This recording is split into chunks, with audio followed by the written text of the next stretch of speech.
All right, let's talk about something we all deal with. Have you ever wondered where your money actually goes after you get paid?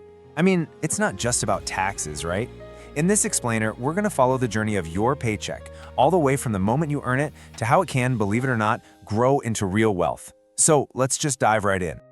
Oh, you know the feeling. You work hard all week. You see that amazing paycheck notification pop up on your phone, and then you check your bank account and a huge chunk of it is just gone. Poof. It's like this modern-day financial mystery that every single one of us has to solve. So those are the exact questions we're going to answer right now. And I promise, by the end of this, you're not only going to understand the wild journey your money takes, but you'll also see exactly how you can start to get in the driver's seat and take control. Okay, so before we can even begin to track your money, we've got to get our heads around a weird, kind of fundamental truth about what money even is. And spoiler alert, it turns out it's probably not what you think.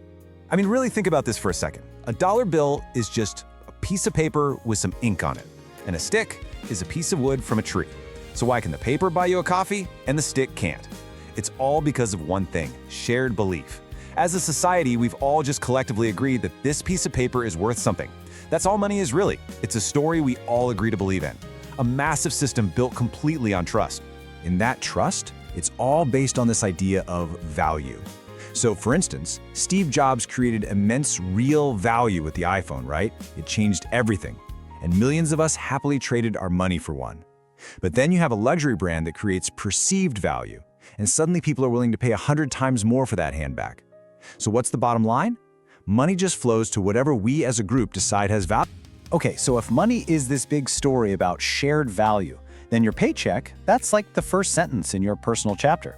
But here's the thing. Before you can even think about writing the rest of the story, two big characters show up immediately to take their cut: the government and, you guessed it, your bank. And boom, here it is, the solution to that mystery from the beginning. That missing money, it all went to taxes. You've got federal, state, Social Security, Medicare. Look, it's basically the price we pay for living in an organized society. I kind of like to think of it less as money being taken from you and more like a subscription fee for civilization. And this subscription has a few different parts, right? There's a fee on the money you make, that's income tax. There's a fee on the stuff you buy, sales tax. And yeah, there's even a fee on the money your investments make. Then you've got Social Security, which is basically a forced retirement savings plan, and Medicare, which is pooled health insurance for the elderly. It's a lot, I know, but it all adds up. All right, so what about the money that actually lands in your bank account? You might imagine it sitting in a little vault with your name on it, but nope, that's not how it works at all. Your bank is more like a financial matchmaker. It keeps a tiny little piece of your deposit, a fraction, and then it lends the rest of it out to someone who needs a loan. This whole system is called fractional reserve banking, and it's literally what makes the financial world go round. It's also why they can pay you interest, because they are putting your money to work. Okay, so now your money is officially in the system. And this is where things get really interesting, because at this point, two incredibly powerful forces start to act on it: interest and credit. And let me tell you, these two can either be your absolute best friend or your worst enemy. Yeah, interest really has this kind of split personality.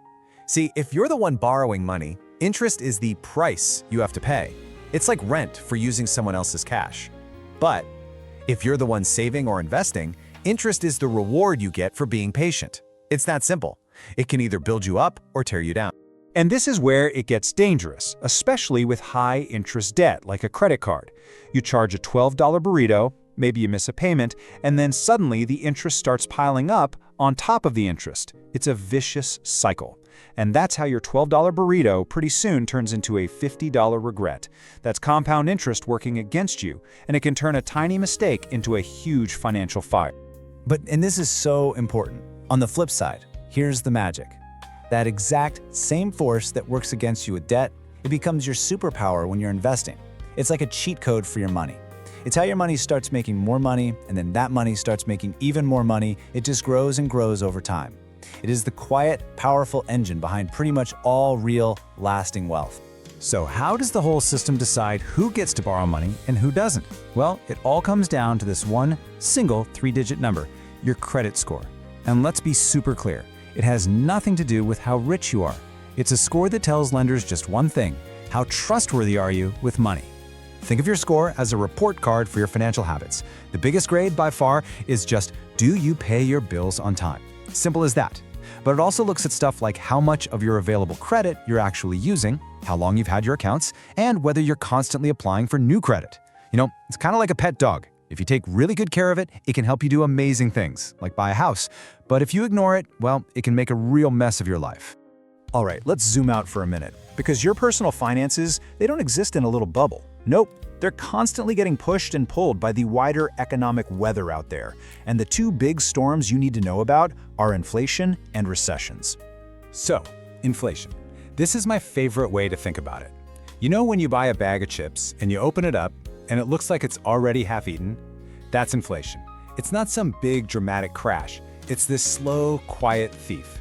Your $5 bill is still a $5 bill, but every year it just buys you a little less.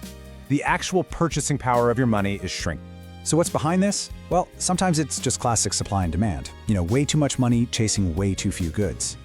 Other times, something messes up the supply chain, making it more expensive to make and ship things. And then there's the weird psychological part. If everyone just expects prices to go up, they rush out to buy stuff now, which actually makes prices go up. It's a total self-fulfilling prophecy. And then you've got recessions. The best way to think about the whole economic cycle is like a big party. You have the boom, the music is loud, the party's raging, everyone's having an awesome time. Then you hit the peak, and maybe the lights start to flicker a little. Then comes the bust. The music stops, someone puts on sad lo-fi beats, and people start leaving. That's the recession. Layoffs, budget cuts, it's a painful part of the cycle, for sure, but it's also a reset. It's how we clean up and start planning for the next part. Okay, so with all these things happening, you've got taxes, you've got interest working for or against you, you've got inflation chipping away at your savings. How in the world do you actually get ahead? Well, it all comes down to playing the long game, and it's about understanding your single greatest and most often overlooked asset. A lot of people are afraid of investing because, the market goes up and down, it can feel risky. But here's the thing. The real 100% guaranteed loss comes from doing nothing at all. Letting your money just sit in cash means you are letting inflation quietly steal your future year after year. Investing isn't just about getting rich, it's your main defense against that silent theft. So what even is investing really? At its core, it's super simple. You're just trading your money today for the chance to have more money in the future. And you do that by buying assets. Things like tiny little slices of big companies, which are called stocks.